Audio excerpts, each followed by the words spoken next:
Hey guys, welcome to another one of my review videos. Today I'll be reviewing the Star Wars Black Series Mandalorian Cobb Vanth. So the mystery continues. On the back of the 8-figure weight, which came out early in Asia, today I got a message from my toy store, the mom and pop toy store I was telling you about, Freeway Toys, and says that my pre-order of this figure has arrived. And I was a bit stunned again. I was like, well, you know, I thought that was not going to come out for a while. But lo and behold, when I show up at the store, there it is. So I don't really know why, again, these figures, why. I know why. It's because of the whole shipping crisis right now around the world that Hong Kong gets it early. And I can't say, I'm not going to lie and say that I don't appreciate it. But at the same time, I really kind of feel bad that the rest of the world would have to wait. But in the meantime, I will be showing you this, so hopefully you're going to be able to see it firsthand early to see what this figure is like. And if it makes you feel any better, I am actually really looking forward to the Archive Collection 501st Trooper, and for some reason that just starts showing up everywhere else except for Hong Kong. So that one is, I really want that one, and to complete my Order 66 loose figure collection. So yeah, you know, I'm waiting for that one. But so just to really quickly show you this packaging and what it comes with. So this is the figure itself. This is the rifle. It comes with a slightly modified backpack, the helmet, which is the same as the previous release, and the pistol, right? And then on the side, you have an image. Ooh, very close over here. How do I do this? Okay, you're gonna have to do it like this. So this is image of Timothy Olyphant, and great actor. And in the back has a little blurb on Cobb Vanth. So here you go, Cobb Vanth. I'm not gonna read this. You guys could pause this and read it, but yeah, it's quite interesting. So this is pretty much it. As you guys all know, this comes as a deluxe figure, and a lot of people are pretty much talking about why this is a deluxe. I gotta say, there's not a lot of accessories that comes with this. It's not a very bulky figure, but I have opened it already, and I've seen actually a lot of details that go into it. Maybe that's why. I'm not really sure, to be honest. I can't really comment on it, but I'll open this up soon, and you guys will be the judge. Okay, so this figure is out of the box and it's free.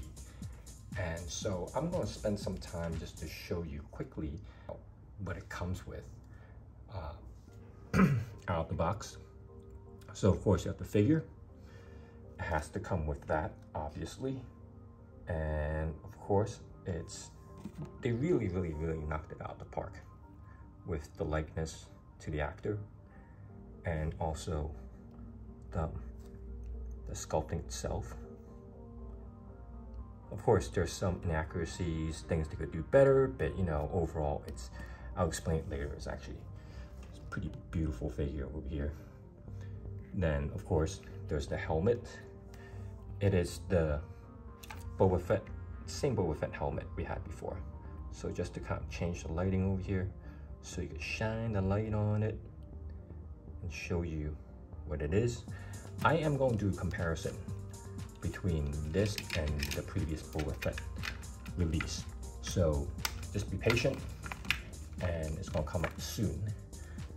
This is the backpack, which is slightly different, namely the rocket and some paint applications of this figure versus Boba Fett. And there's the rifle. As with many recent releases of Black Series, the weapons and rifles are really beautifully sculpted, although the paint application is pretty much nil. There's no weathering on stuff. bit is toyetic, so that's fine. Same thing with the pistol. The pistol over here, I don't even know how to do it like clearly. Again, let me show it to you over here. And you could definitely see in the back over here. Hold on. In the back over here, even the details of the grip is like the way they have it on the show. Right, I'm going to finagle it so you guys can see it clearly. Ah, there you go. So that's what it's like. And so, yeah, this is what it comes with. I'm going to kind of suit it up even more, and I'll be right back. So I've posed this figure with the helmet on in the crook of his arm. It looks really, really nice this way, right? But I'm going to show you more in details what this figure is like. As you can see, he's holding his rifle right now. This thing basically goes on the holster like this. Move your arm, okay? And then it just, no mystery, it just slips in like this. All right? And just to show you overall figure first, in general, and of course, photoreal face, beautiful, not much to say. The scarf over here, the scarf is actually made up of soft plastic, and it's hard to see on this video, but there's some texture to it too, right? And this is how it looks in the back. And basically the backpack goes on the same as the previous Boba Fett with this type of peg setup. In fact, I'll show you later on what is being reused, but surprise, surprise, the chest piece is reused. As you guys remember, the other Boba Fett actually has a soft chest piece in here. Of course, there's difference in paint app. Overall, the figure is just very, very nicely done. The proportion seems just right. I still remember the first shot of Cobb Vanth walking into that bar, and he just looks so incredibly awkward. It looks like he's wearing hand-me-down clothes. It kind of reminds me of my childhood when I have to wear clothes, not hand-me-down for my brother, but for my sister, actually. You know, it could be quite embarrassing and just very ill-fitting. And I actually like the fact that I just make this so ill-fitting. It doesn't have the same type of awkwardness that this one has. From what I remember, this actually, the belt actually hangs lower, and then the lower torso actually shows a little bit more, but nonetheless, they did make an attempt over here, and it's very, very close, so there's no complaint over here. As you can see, aside from the scarf, you could see over here, there's actually these indentations you remember from the shirt. It's all sculpted in there. I mean, the thing is absolutely beautiful. Even this, the belt piece over here, I remember in the show, they have it the way it is. His gloves, you know, of course, they didn't reuse the Boba Fett gloves.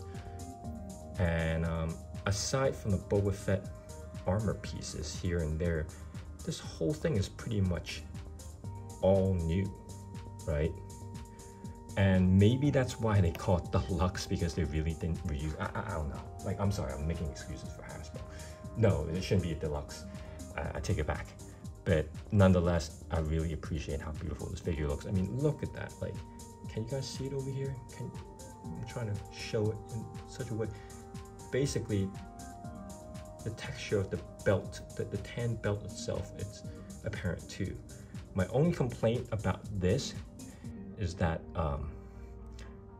just like the Bo-Katan, these leather pieces are just regular plastic. They didn't do anything to make it look like leather. I'm fine with it. It's a toy.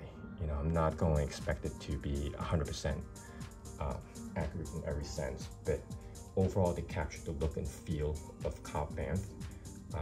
I'm actually very floored by this figure. It will look great in my Mandalorian's display over here. Okay, so right now I have him next to the Boba Fett, and I'm going to start pointing out to you what they did different, what is reused. Let's start with the helmet. So the helmet, as you could see over here, that this actually has more wear and tear on it. than when the Return of the Jedi helmet. You can't really see it that clear in this lighting, and I apologize because my lighting is a bit like wonky, as you can tell. But let me bring up a still image and it might be a little bit more apparent about what's the difference between here. There isn't any attempt to make it make a historical progression with the helmet, because as you could see, this one has this big patch of metal in here. This one doesn't. This one doesn't in here. So as you can see, it's not like, you know, they have this and they add it on to here and so on and so forth. But look, I don't care. As you could see also, oh gosh, the gauntlets and the way they're attached, it's the same. Let me take this down. Take this out of the hand. So here we go. So let me adjust the lighting over here, and you can see the gauntlet is also the same. It's also the same. The way the tubes are attached over here, they also have that. Obviously, again, this one, they had it so that it's a little bit more worn out than here. Same thing with this piece over here. For the dart, they decided on Cobb Vanth to not have it as painted as before. And I don't know which one's correct and which one's not. But I might go back to the show, just kind of see it later on, but you guys will be a judge. Shoulder pads, same thing also. Same marking, but as you can see, this one's a little bit more worn because it got digested by the Sarlacc at one point. Easily understood. Here you go. Yeah, and then this one is a little bit more clean. Again, this one's more worn. Same story. I guess in here, the knee pads, either mine fell off, or I have to check with a reference image later on, but it only comes with one side of the knee pad. And one thing that's different is that over here, they actually took the time to paint the silver in. And the deluxe figure, which is supposedly more expensive, decided not to. That's a minor gripe. It's not a huge gripe. Let's take off the backpack and just to compare. This is Cobb Vanth's backpack. This is the Boba Fett backpack. The thrusters over here. This one is painted silver, this one isn't. But it's the same thing. It's articulated, you can swivel back and forth. This one, again, has more wear and tear in it. This one, as you can see over here, there's actually a stripe through here, probably trying to go for some screen accuracy. This one doesn't. And obviously, the rocket is different. The rockets, they actually both come on, but in my preparation to make this video, I've lost this twice. This thing is very elusive, so I decided to glue it down. So my apologies, I'm not gonna take it out because I've already glued it down. And this is the backpack. As for the height, you could see, I don't know if I mentioned it before, but the height, you could definitely see that Cobb over here is taller than Boba. So that seems to be the feeling I got from watching the show, and it's very well reflected over here. Okay, so let's go with the articulation over here. All right. The articulation, surprisingly, I mean, it's nothing. Let's take this out. Over here, the head actually has a great range of motion over here, and it's very effortless too. It could look up to about this much, so if you actually hoping that he would be flying in that scene where he's going to Crate Dragon, where he completely looks perpendicular, you can't do that. Can you do that? Yeah, but I think it's anatomically correct, I think. Can you lift it? I'm lifting my head up right now just to test if I could lift my head up. Yeah, it could be go up a little bit more, but so far it's okay. It could look down very well, right? In order to do that, you have to kind of go into the scarf, which is kind of a nice touch. This is what I kind of expected. Nothing, you know, nothing of a surprise in terms of how the way it looks over here. Again, no surprises in terms of the articulation over here. It's a bit tight over here. You can't go too high, actually. And in terms of the elbow bend, it could only do about 90 degrees. And just with a lot of the new figures, instead of having the cutoff over here to swivel, they actually incorporate it over here. Although you probably don't have to be careful with this one because you don't want these things to start to snap off. So I'm not going to do any more. But this one, you could let's try with this one. Yes. So you kind of swivel like this. This you could swivel around. Of course, the arm, the wrist, right? Pants, legs. This is actually pretty good. Nothing to write home about. You can't have it like completely bent up and stuff, but you could get a decent amount of articulation. However, you can't be super flexible gymnast, but you do just fine. Again, so there's the cutoff point over here where this is where you can actually swivel the legs over here. And then as for, you could do this. Actually, it would be quite scary in real life. You could actually do this, but I guess it's probably, I don't know, just so you could actually do some more different articulation. It could only bend 90 degrees, so it's not like you could do a complete bend as usual. So looking at this, okay, so rocker ankle over here, rocker ankle. You could bend this thing down somewhat. There you go. Bending up, let's see, bend up to about here. Ooh, sorry, that's kind of. So it's not the most posable figure, but yet it has all the stuff that you would probably expect from a Black Series figure. Nothing different. So I'm fine with it. I could understand how some toy photographers might get a little bit pissed off that it's not so posable, but I'm totally cool with this. But I'm only speaking for myself. Oh, and I almost forgot. You have this part over here that you could bend around. This you can't bend around over here, but you could bend around the chest over here. So that's pretty cool. So I've decided to do more size comparison with other figures. Previously, as stated, Cobb, even without his helmet, is actually significantly taller than Boba. He is, without his helmet, he's about the same height as the Mandalorian, Din Djarin, except maybe even Din Djarin might be even higher, right? And then Din Djarin and the Stormtrooper, Din Djarin is slightly higher than that. So he doesn't tower over anybody except for Boba Fett. Of course, you know, I've decided to include my little Grizzer over here because the Massive was actually featured in the episode that Cobb Vanth is in, so I'm just being a little bit cute. And of course, you know, this is shorter, Grogu is shorter, and if you don't know that, there might be an issue. But yeah, just to give you kind of a size comparison of all these things together. Ow. There you go. So just to close off this video, what is the verdict of this figure?